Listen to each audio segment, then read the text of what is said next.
Hare Krishna, Hare Krishna, Krishna Krishna, Hare Hare, Hare Rama, Hare Rama, Rama Rama, Hare Hare, Hare Krishna, Hare Krishna, Krishna Krishna, Hare Hare, Hare Rama, Hare Rama, Rama Rama, Hare Hare.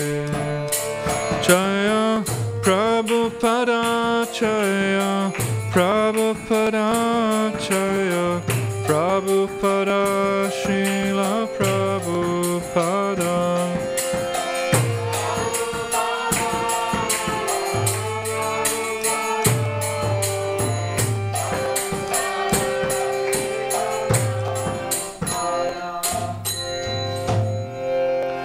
Srila Prabhupada ki jai.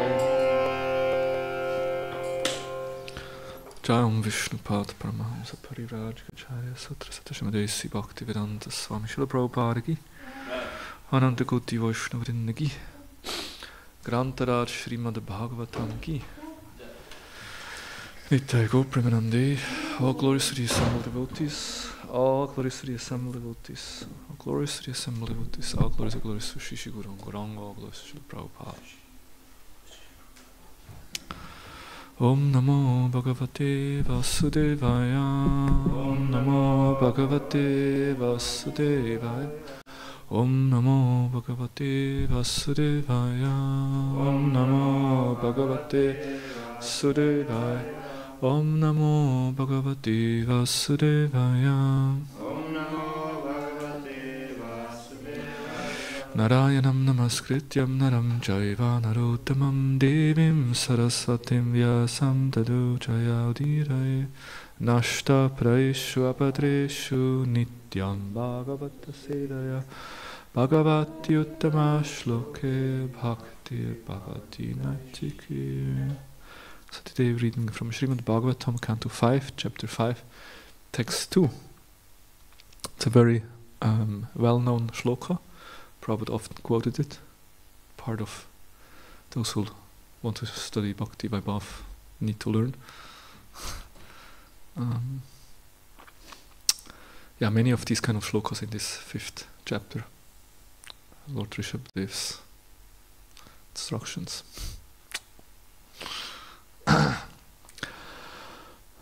Mahatsivam dvaramahur vimuktis Tamodvaram yoshitam sangi sangam Mahantaste samachita prashanta Vimanyava suridha sadavoyi Mahatsevam dvaramahur vimuktis Tamodvaram yoshitam sangi sangam Mahantaste samachita prashanta Vimanyava suridha sadavoyi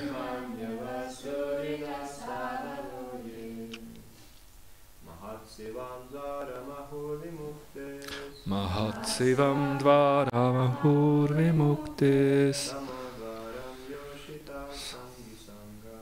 Tamodvaram yoshitam sangi sangam Mahantaste samachita prashanta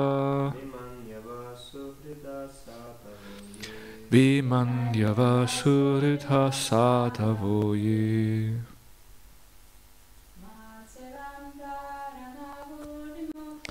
Mahatsevam dvaramahur vimuktis Tamodvaram yoshitam sanga sangam Mahantaste samachita prashanta Vimanyava suhrida sadavoye Mahatsevam. Service to spiritually advanced persons called Mahatmas. Dvaram, the way. Ahu, they say. Vimuktehe, of liberation. Tamadvaram, the way to the dungeon of dark, hellish condition of life. Yoshitam, of woman. Sangi, of associates. Sangam, association. Mahantaha, highly advanced in spiritual understanding. Te, they, samachittaha, persons who see everything, persons who see everyone in a spiritual identity. Prashantaha, very peaceful, situated in Brahman or Bhagavan.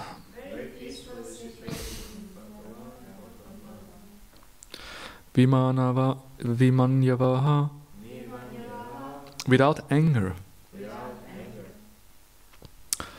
Suridaha, well-wishers of everyone. Sadhava, qualified devotees, without abominable behavior. Ye, they who. And Prabhupada quotes on without anger, one must distribute Krishna consciousness to persons who are. One must distribute Krishna consciousness to persons who are hostile without becoming angry at them. Oh. This is an instruction for the preachers. Yeah. If someone is really mean to you on the street, and to be prashanta, very peaceful. Remain peaceful. That's a challenge. Okay, translation. Probably is quite an extensive translation to this shloka. We see Vishnavacharya Thakur keeps it more simple, but Prabhupada likes sometimes to expand the meaning. Of course, for our benefit, for our better understanding. One translation and purport by His Divine Grace, A.C. Bhaktivedanta Swami Srila Prabhupada Ki Jai. One can attain the path of liberation from material bondage only by rendering service to the highly advanced spiritual personalities. These personalities are impersonalists and devotees. Whether one wants to merge into the Lord's existence or wants to associate with the personality of Godhead, one should render service to the Mahatmas. For those who are not interested in such activities, who associate with people fond of women and sex, the path to hell is wide open. The Mahatmas are equiposed. They do not see any difference between one living entity and another. They are very peaceful and are fully engaged in devotional service. They are devoid of anger and they work for the benefit of everyone. They do not behave in an abominable way. Such people are known as Mahatmas. Purport. The human body is like a junction. One may either take the path of liberation or the path leading to hellish condition. How one can take these paths is described herein. One, on the path of liberation, one associates with Mahatmas. On the path of bondage, one associates with those attached to sense gratification and women. There are two types of Mahatmas, the impersonalist and the devotee. Although their ultimate goal is different, the process of emancipation is almost the same. Both want eternal happiness. One seeks happiness in impersonal Brahman and the other seeks happiness in the association of the Supreme Personality of Godhead. As described in the first verse, Brahmya Sokyam, Brahman means spiritual or eternal. Both the impersonalist and the devotee seek eternal blissful life. In any case, it is advised that one become perfect. In the words of Chaitanya Charitamrita, Madhyam 2287, Asat Sangha Tyaga Ei Vaishnava Achar, Stri Sangi Eka Asadu, Krishna Bhakta Ar. To remain unattached to the modes of material nature, one should avoid associating with those who are asat, materialistic. There are two kinds of materialists. One is attached to women and sense gratification, and the other is simply a non-devotee. On the positive side is association with Mahatmas, and on the negative side is the avoidance of non-devotees and women hunters. Om Jnana Timirandasya Gunanjana Shalakaya Chakshurun Militam Yena Tasmai Shri Gurave Namaha Shri Chaitanya Namo Bhistam Stapitam Yena Bhutale Swayam Rupa Kadamayam Tadati Swapadantikam Vanchakalpa Tarubhyascha Kripa Sindhubhyevacha Patitanam Papanebhyo Vaishnavebhyo Namo Namaha Jaya Sri Krishna Chaitanya Prabhu Nityananda Sri Advaita Gadadhar Shrivasadi Gaura Bhakta Vrinda Hare Krishna Krishna Krishna Hare Hare Hare Rama Rama Rama Hare Hare.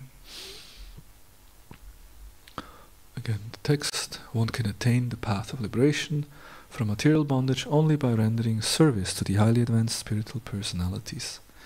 These personalities are impersonalists and devotees. Whether one wants to merge into the Lord's existence or wants to associate with the personality of Godhead, one should render service to the Mahatmas. For those who are not interested in such activities, who associate with people fond of women and sex, the path to hell is wide open. The Mahatmas are equiposed. They do not see any difference between one living entity and another. They are very peaceful and are full engaged in devotional service. They are devoid of anger and they work for the benefit of everyone. They do not behave in any abominable way. Such people are known as Mahatmas.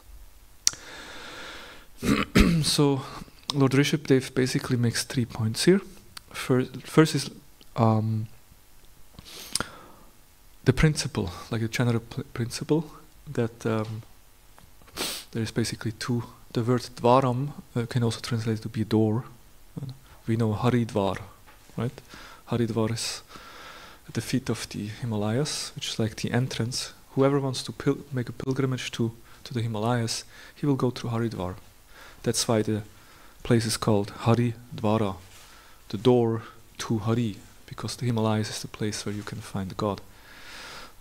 So Dvara is a door that opens, and yeah, basically you can either go up or down. That's one point that is made. And how to go up or down? By association.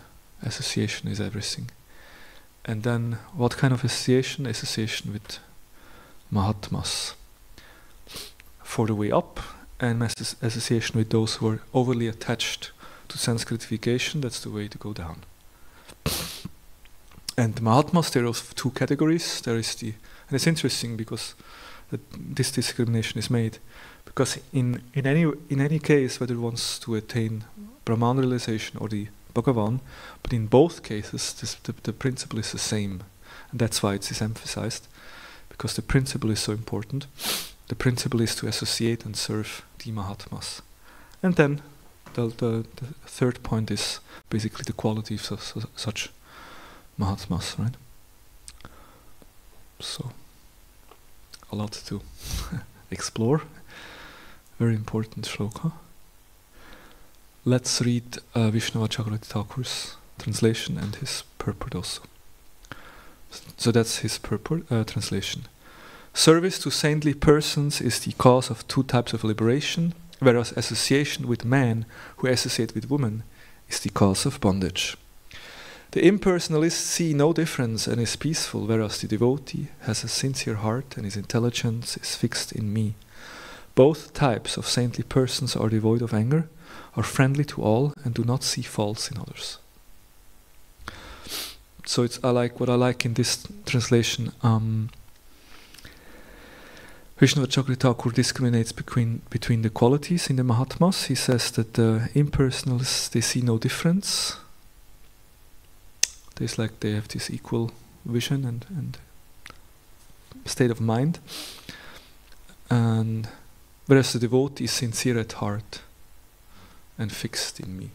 Of course, the devotee also has an equal vision. He also sees everyone equal, but his being equal to everyone is based on being fixed on Krishna, seeing Paramatma in the heart of everyone, and being very sincere at heart, which is interesting. Yeah, what does it mean to be sincere at heart?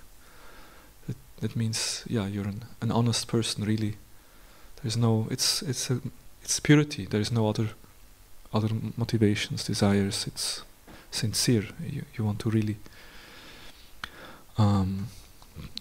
please Krishna. And then both the impersonal and the personalists, they both are devoid of anger. They're friendly, and they do not see faults in others. That in itself could be a whole topic, like not seeing faults. And Vishnu Chakravarti Thakur's purport goes like this: from the human body one can gain deliverance or fall down. Prabhupada starts his purport by saying, the human body is like a junction.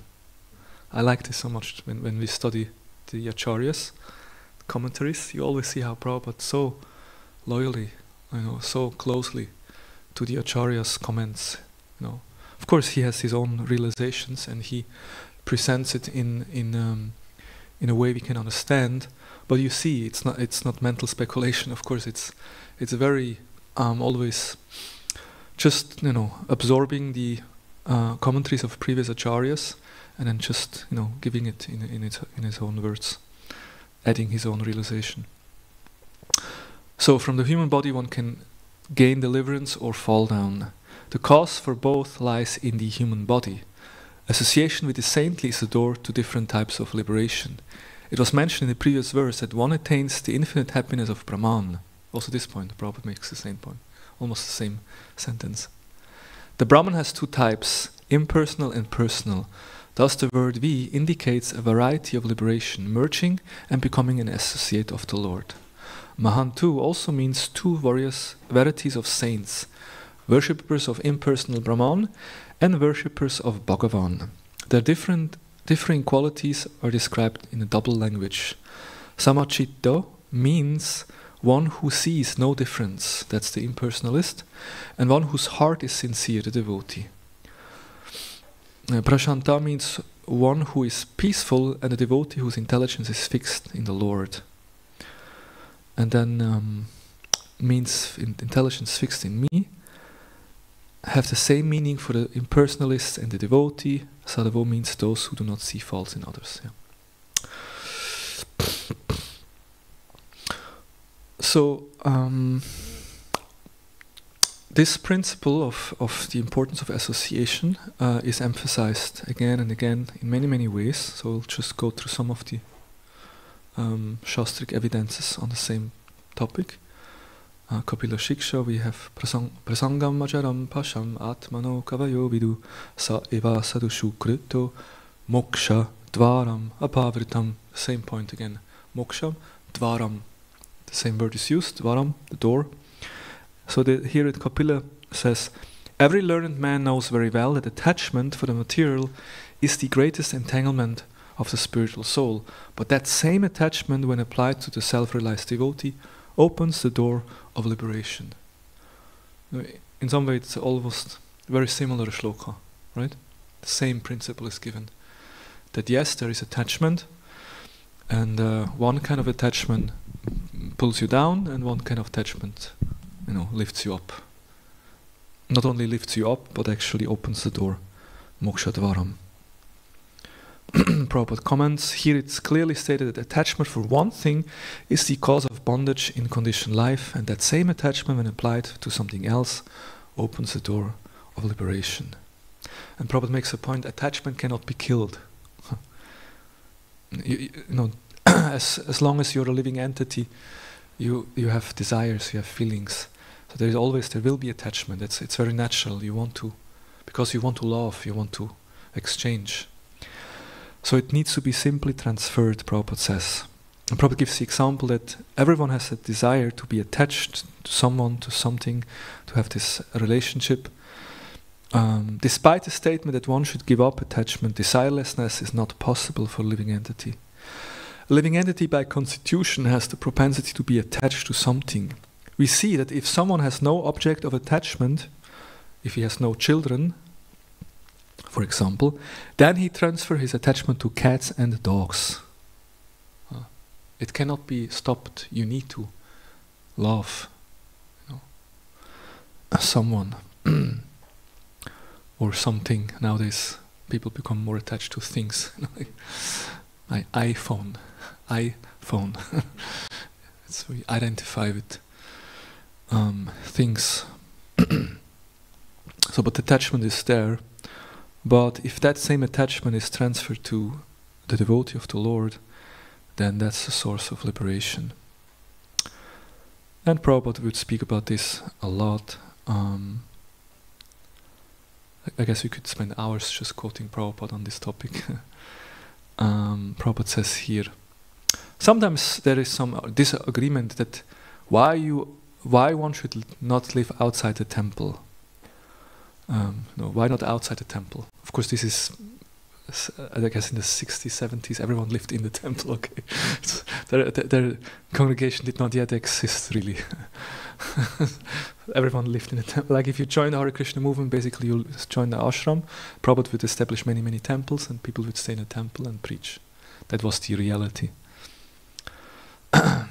And then, so someone may be asked, why not live outside the temple? So Prabhupada says, but that is a little difficult, because in the temple you get good association.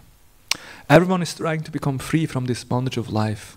So there is some inspiration. But if you live outside the temple, we are making this temple commodities so that people may come here and live and learn the art. But if you do not live there, there is a risk. If you live outside, there is a risk. Of course, that's why there is the Grihastha ashram, which if you come together in a relationship, then that's also an ashram where you help each other. That's also an ashram, safe place. But if people just live outside on their own, that's certainly risky. That's why the recommendation is that you live in an ashram. Either you live in an ashram in a temple, or you live in a situation where you're nicely situated. Otherwise, risky business. Because sangat sanjayate kama, if you live in a certain association, drunkard association, then you will learn gradually how to drink. And if you live with the association of devotees, then you will forget drinking. You will become devotee. So we are opening these centers, giving chance to everyone. There is no discrimination. But that's principle, like you associate with a drunkard, you become a drinker. You associate with the devotees, you become a devotee. So that's the principle. And who has propagated this principle also? With a nice analogy that we often quote. Crystal stone. Hiranyakashipu. It's from the Hari Bhakti Sudoya, but actually the speaker is Hiranyakashipu. And of course he uses it in a different way. He uses it, who has spoiled this child, my son. He's a demon's son. He should supposed to be thinking like a demon. But now he's like, he's behaving like a devotee of Vishnu. Who has spoiled his mind? That's why this association is very dangerous. Association is important. Association is very important. It acts like a crystal stone, which will reflect anything put before it. So because this boy had some association with some Vaishnava, now his intelligence got spoiled. So that's Hiranyakashipu's talk. But we take the principle that he's right. I mean, he's not right with that sadhusanga is bad, but it's the other way around. But the principle is there, that whatever you put in front of a crystal, it will be reflected. So whatever you put in your consciousness, it will be reflected in the consciousness. So what surrounds you, that will be forming your qualities. And that's why there is so much emphasis on having good association and giving up bad association, right? And Prabhupada quotes here in the text, in the purport, Asat Sanga Tyag Ei Vaishnava Achar Stri Sangi Ekas Asadu Krishna Bhakta Ar. Vaishnava Achar Krishna Bhakta Ar means, Mahaprabhu was asked who is a Vaishnava, what is the Achar, what is the behavior of a Vaishnava, and what is Mahaprabhu saying? He puts tilak, he chants Hare Krishna, he's nice. No. He gives up bad association, that's a Vaishnava. Very strong, strong statement that a Vaishnava is someone who is serious in giving up bad association. A Vaishnava should always avoid the association of ordinary people. Common people are very much materially attached, especially to women. Vaishnava should also avoid the company of those who are not devotees of Lord Krishna. And of course, I think by now all of you have listened to Bhagavatam for some years now. If we say those who attach to women, it means those who attach to men equally also, right? It's the principle of attachment. And of course, because it's written by men and written for men, I mean, originally mainly, then it's always the example of woman given. And of course, in some way also, women is the kind of symbol of attraction and attachment in the world in that sense.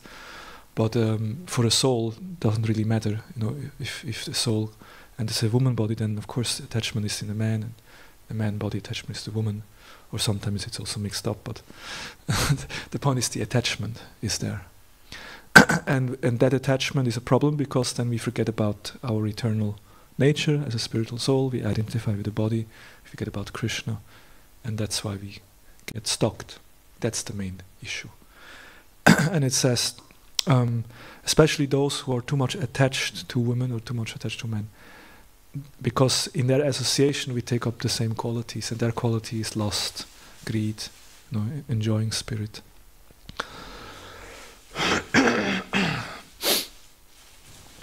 And so Vaishnava is giving up that kind of association.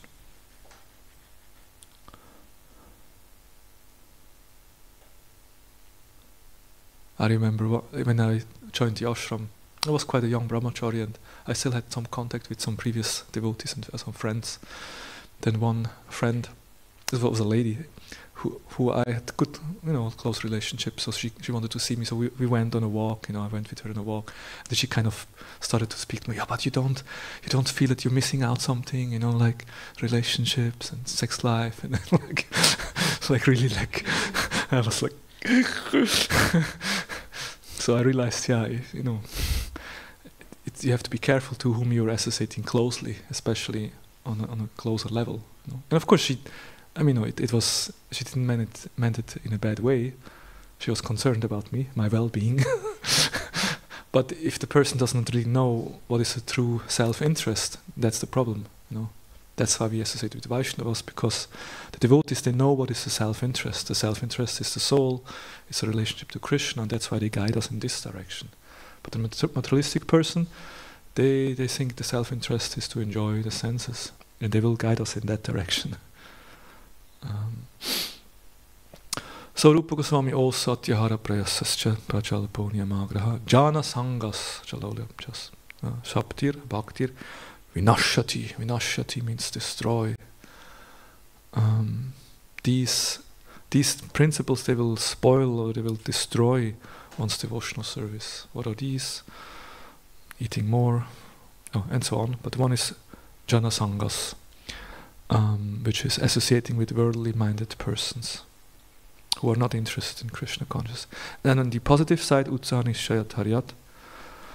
It says also Sango Tyagat Satovrite, like following in the footsteps of sadhus, but then also again abandoning the association of non-devotees. So in both, in the positive and negative, the same thing is Sangha Tyaga is mentioned twice in both, which shows the emphasis and the importance on this point. When we look at Bhaktivinoda Thakur in his Bhakti Pratikula Bhava Vrajanangikara, where he describes, give up, like Saranagati means to accept everything favorable and to reject what is unfavorable for devotional service. There he also makes the point. Tuva Bhakti Pratikula Dharma Ye Turoya Paramatta Janite Tahe Dyajabi Nishoya Tuva Bhakti Bahir Mukha Sangana Koribo Gauranga Viroda Jana Mukha Na Heribo. Gauranga Viroda Hi Jana Mukho Na Heribo. I don't want even to see the face of those people who are averse to Gauranga. Like, I vow to abandon without compromise all actions contradictory to devotional service. This is like the, it's so beautifully described in these songs. Bhaktivinoda Thakur gives the spirit. What does, if someone, we spoke about sincere at heart, the Mahatma is sincere at heart.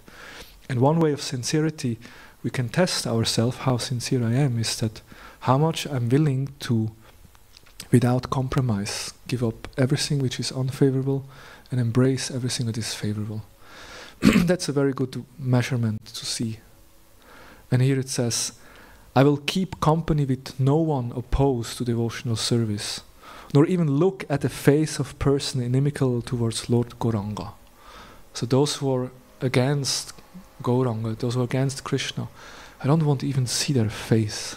I take distance. And then he goes on. I shall never reside at a place unfavorable for devotional service. I may never take pleasure in non-devotional work. I will read no book opposed to pure devotion, nor listen to any explanation which disregards with pure devotional principle. I will never regard as sacred any place where Gauranga is rejected, and so on. So the principle is clear. One should give up bad association, and it goes on. We have more. I mean, there's so much in scripture on this point. The Narada Bhakti Sutra, which is a very interesting book, Prabhupada started to translate it. Prabhupada gave the translation of the first couple of shlokas, but then as Prabhupada was busy in his translation work, he focused on other books. And then later on, his disciples, they completed the book. But it's called Bhakti Sutra. It's basically about the science of bhakti, spoken directly by Narada Muni. So it's who has read the Narada Bhakti Sutra? Narada Bhakti Sutra, you read? I'm disappointed, Prabhu. I was sure you would, such a scholar. Something to. It's quite an amazing book, actually. It's quite small, right? It's small, yeah. It's thin. It's an easy read. It's an easy read. Okay, we'll go into it a little bit. We read from the 3rd chapter.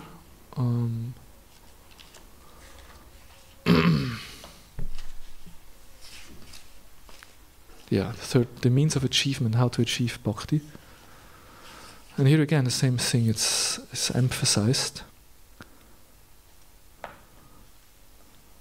Here it says, Tat eva sadhyatam. Strive only for the association of pure devotees. And sutra means it's short, like one sentence, like.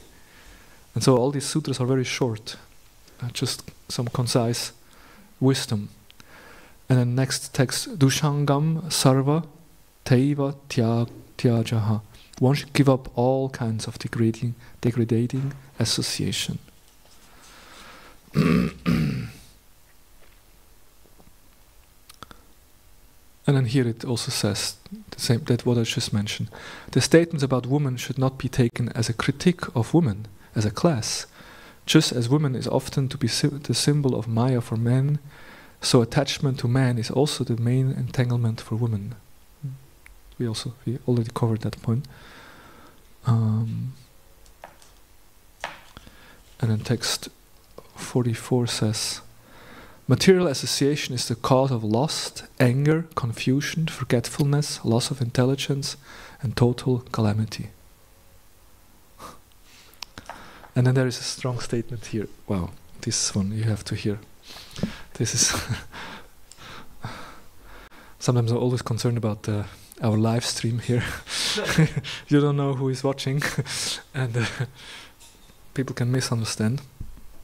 Anyway, that's why we try to explain, right? This is from Chaitanya Chandradhaya Nataka. It says, alas, for a person who is seriously desiring to cross the material ocean and engage in transcendental loving service without material motives, seeing a materialist engaged in sanskritification and seeing a woman who is similarly interested are more abominable than drinking poison willingly. Okay, you have a choice. On one side, you see a man and woman kind of engaging in some lustful affairs. On the other side, you have a pot of poison. What would you prefer? Here it says, for someone seriously interested in making spiritual advancement, to see that the man and woman engaged in their sensual affairs is more dangerous than drinking poison. Because if you drink poison, you only die. But if you see people engaged in sanskritification, then it spoils your bhakti and you become more and more attached, and it binds you more into the material nature. And you repeatedly take birth again and again and again. Of course, we live in a society which this is normal, and you see it every day, all the time, everywhere. So basically we are drinking poison all the time. That's why it's so important we have to have a strong spiritual sadhana and take shelter in the holy name and get some spiritual strength, because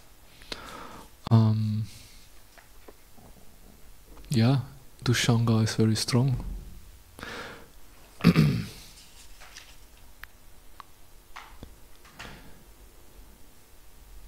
And another thing is, Dushanga, it's not only taking place outside, it's also taking place inside. Association. You know? We can say, I'm in the temple, I'm safe. But then, first of all, we have this, as Satchinanda Maharaj says, these little demons, or this these devices that is distracting us. Mass distraction device. You know, one click, two click, wrong click, and you're exposed to all dushanga you can imagine, very easily. You can sit in ashram, think, click, click. So very dangerous. And of course, even if you don't have that, then your mind, because we have been seeing so many getting so many impressions in our subconsciousness. We have so much impression, also from previous. Before coming to Krishna consciousness, we were maybe exposed, and even in previous lives, so many samskaras, so many impressions of material enjoyment, and we can just dwell in our mind. We can just dwell on them, and then we're also having bad association. So that all should be avoided. And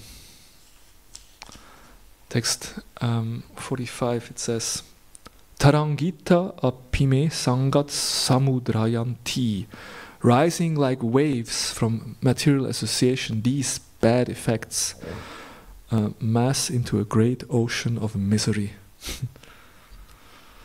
And here the devotees who have commented on this text have given a nice example. I will read this 1 second. Jai Jagannath Prabhudev Sudra Shishigonitai Ki Jai.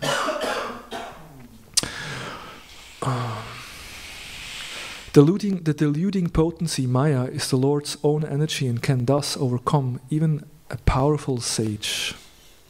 As Lord Kapila declared, among all kinds of living entities begotten by Brahma, namely man, demigods and animals, no one but the sage Narayan is immune to the attraction of Maya in the form of a woman. One should not flirt with Maya, thinking that one can transgress a little and then pull back later if it gets too rough. Do you know this mentality? Yes, of course, I know I shouldn't do that, but I can just look a little bit here or a little bit there, and then I just look back, just a little bit. And this is very dangerous. one should not play like that. It's like playing with Maya, because Maya will just pull you in. Once Srila Prabhupada learned that some of his initiating disciples had indulged in their former habits of smoking marijuana. Prabhupada said that this was due to bad association, and he gave the example of bad box. You know bad box? Have you been to India? Once we were with the group Tirtha Yatra, going to Ganga tour, we went to Dev Prayag. It was 3 days raining, and we basically 3 days stayed in this muddy hotel. Like it was some hotel because Dev Prayag is very remote. There, you don't even can buy a glass of Coca-Cola or something. Not that we want to drink Coca-Cola, but it just shows there is no tourists. It's very remote in a way, and at least that time. And the hotel was really run down.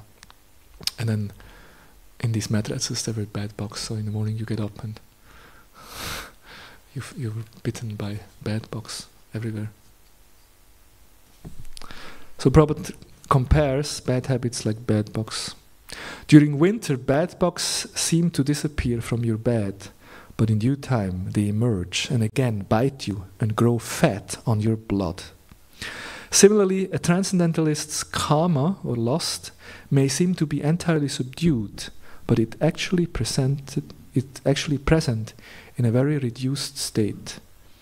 If given a fresh opportunity, his material desire will strike again. So, we practice Krishna consciousness and we sing, okay, I'm very strong brahmachari, Hare Krishna, Hare Rama, everything is good. But then all of a sudden, if the right moment comes up, if the opportunity is there, and whoop, all the same lusty desires are back. And this is like the bad box. They seem to be disappeared, but when the time is ripe, then they again come and just... Yeah, they just like scabies. Oh my God, don't speak of scabies. Huh? Scabies. Well, some of us, kretze. You know kretze? These are the animals, they go under your skin. Kretze. Anyway, some of us know very well what we're talking about. On another occasion, Srila Prabhupada referred to hippie seeds. Having noticed one of his brahmachari disciples with long hair, he said the disciples' old hippie tendencies were now sprouting in the form of long hair. So in this way, there is these tendencies within our hearts, and as soon there is some opportunity, then again they come up. Therefore, one should give up bad association. Now, sometimes we maybe feel, oh my God, but it's not so easy to give up bad association, right? So there is the story of the monkey named Red Mouth. You know that one, right? Panchatantra? Okay, I tell it. It was also in the purport of this. I got it from the purport here. But it's a well-known story. Prabhupada also told it. It's from a book called Panchatantra, which is a book of different stories. Like a king wanted to educate his princess, so a wise man is just speaking to them in a story form.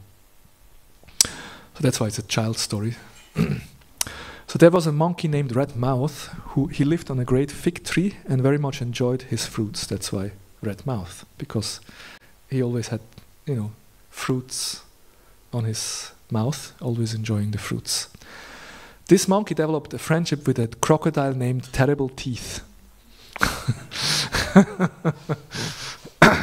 For many days they ate fruits together and talked about life and its meaning. One day the wife of the crocodile came to know about their friendship and told her husband, "This monkey friend," most probably she became a bit envious, like, what is this? He's always hanging up with this monkey and I'm alone at home. "This monkey friend of yours must have a heart made of nectar, as he eats nectar-like fruits all the time. Please bring me that heart." Forced to prove his love to his wife, Terrible Teeth had no other alternative than do what was needed. So the next day, he invited his monkey friend on a ride on his back. Let's have a little ride, come, you can jump on my back and we go a little bit on a tour. The foolish monkey jumped down from the tree and soon found himself clinging onto the crocodile's back in the middle of a river. Redmouth asked the crocodile, "Where are we going?" At some point he became a little worried. "Where are we going?" The crocodile replied, I'm going to take you home, where my wife will cut out your heart and eat it for lunch. So what did the monkey was not too stupid. He was stupid, but he knew how to save himself. Redmouth immediately called out, why didn't you tell me this earlier? I indeed have a nectarian heart, but it's my second heart that I always keep in a tree, don't you know? Monkeys keep their second heart on a tree, no? Don't you know? No, I don't know, I never heard about that. Yeah, we can get it. So then Terrible Teeth thought, oh, this was a good proposal, and he allowed the monkey to touch the shore. Redmouth jumped back onto his tree and refused to accept further invitations from the crocodile. So that's the story. What is the moral of the story? What do you think?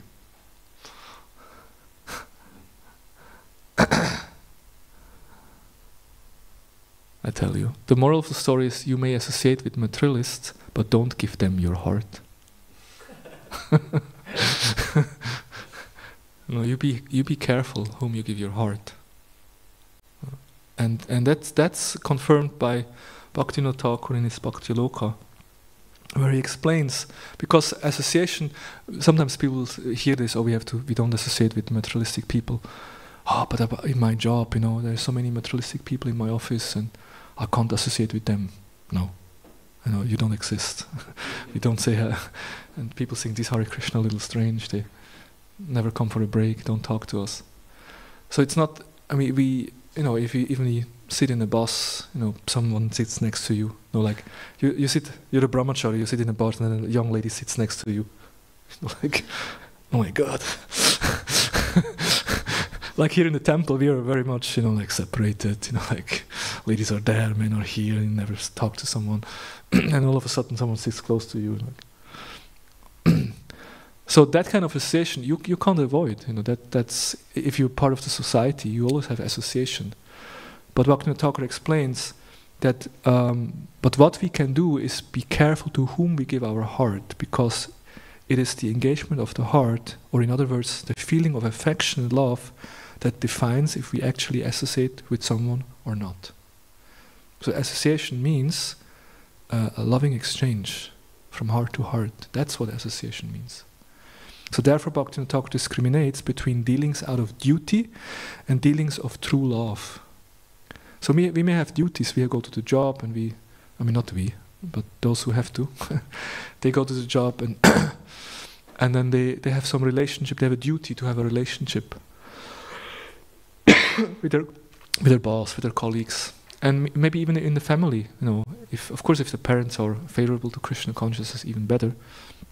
Then there can be a loving relationship. But if our parents are inimical to devotional service, and of course in the core of our heart we have love and affection for them, that's very natural. But still, it becomes more a relationship in duty, in a sense of we have some obligation, we are grateful what they have given us, but we know they are not devotees. So there's a different form of exchange. But if someone is a Vaishnava, someone is actually a devotee, then we know we can open our hearts more. So that's the importance of association, and of course. So now we only spoke about one side, and the time is almost over. So we spoke about the principle, and we spoke about avoiding a bad association, and the reasons why doing so.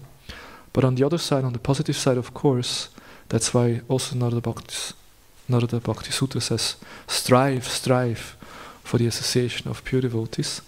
And all the Shastras, they emphasize sadhu sangha. And the Bhagavatam is full of Tulyane lavana pi na swargam na punarbhagam bhagavat sangi sangasya marchanam kim uttashishaha. this is from the Prachetas, I think, they pray here, that the only blessings that we can have is the Bhagavat Sanghi Sangasya. So what kind of blessings can we ask in this Mritya Bhumi, this place of death, where there's repeated death? What kind of blessings can we ask? The only blessings we want is to have a Bhagavat Sanghi Sangasya, the association of pure devotees. And we see many places, even like Dhruva Maharaj and Prahlad Maharaj, they're getting the direct darshan of the Lord, but then what do they ask for blessings? They ask, I want to have sadhu sangha, because I know if I'm in association with your devotees, I will always remember you. So sadhu sangha is very much emphasized. Sadhu sangha sarva shastra kaya, lava matra sadhu sangha sarva siddhi hoya.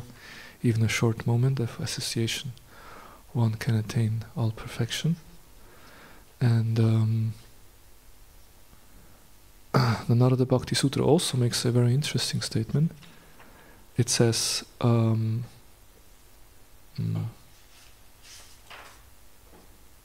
Sangas tu durlabha gyamyo mogascha.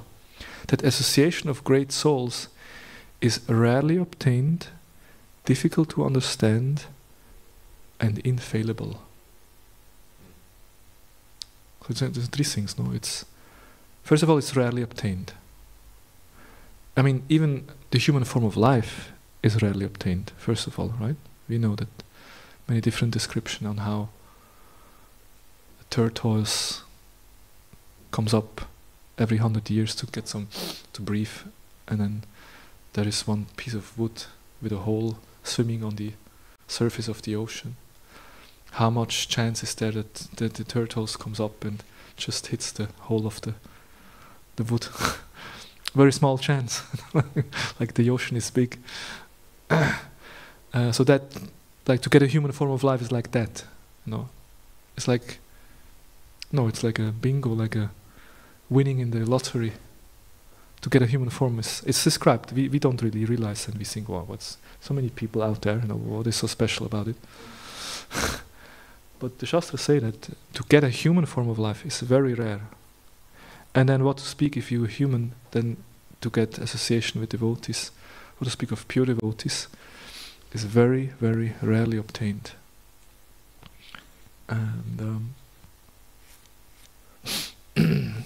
that's why in Chaitanya Bhagavat, I think it says, in every birth one gets a father and mother, but very rarely, however, one gets Guru and Krishna.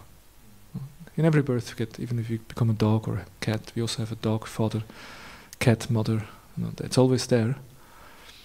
But to get the chance to have a Guru and to get Krishna, it's very rare. And then it's difficult to understand. Sadhu Sangha is difficult to understand. It's difficult to understand. Sometimes, Vaishnavas behave in a way we maybe not. They're on a different platform. Sometimes, of course, there is the extremes. There is the avaduts who behave like Gorkishore Das Babaji. He's doing bhajan on the toilet, or kind of place where there's bad smell. Why? Because he feels, I'd rather tolerate the bad smell than having to tolerate all the materialistic people who come and disturb my bhajan, asking for blessings. So if there is a bad smell, they don't come. I can peacefully chant. So sometimes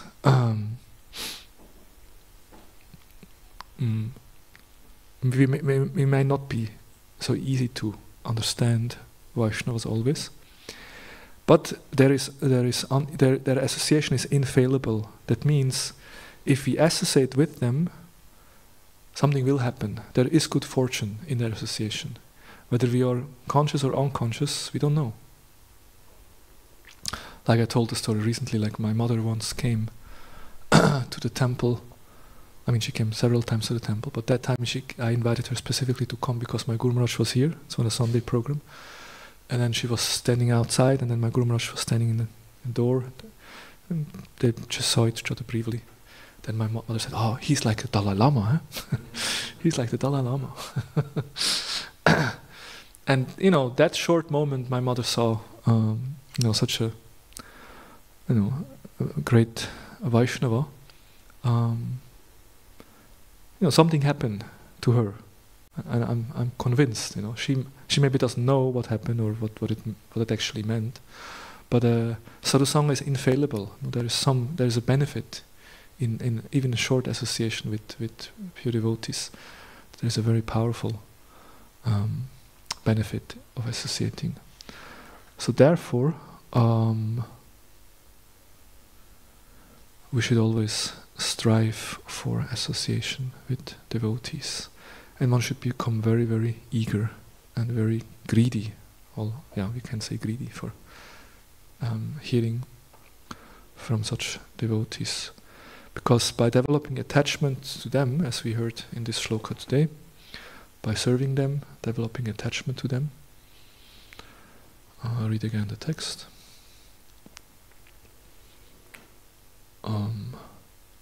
One can attain the path of liberation from material bondage only by rendering service to highly advanced spiritual personalities. Rendering service, developing attachment to them, listening from them. These personalities are impersonalists and devotees. Whether one wants to merge into the Lord's existence or wants to associate with the personality of Godhead, one should render service to the Mahatma. For those who are not interested in such activities, who associate with people fond of women and sex, the path to hell is wide open. The Mahatmas are equiposed. They do not see any difference between living entity and another. They are very peaceful and are fully engaged in devotional service. They are devoid of anger and they work for the benefit of everyone. They do not behave in any abominable way. Such people are known as Mahatma. So we hardly touched on the importance of sadhusanga, what to speak of glorifying the qualities of the sadhus. What to do? That's why it's nice to have spent a couple of hours in Bhagavatam. Then you can actually explore such shlokas. But yes, we have also other services, that's why we stop here. Thank you very much. Grantaraj Srimad Bhagavatam Ki Jai, Srila Prabhupada Ki Jai, Nitai Gaur Premanande, Hari Hari Bol. Gaur Bhakta Vrinda Ki Jai, Vancha Kalpa Tarubhyascha.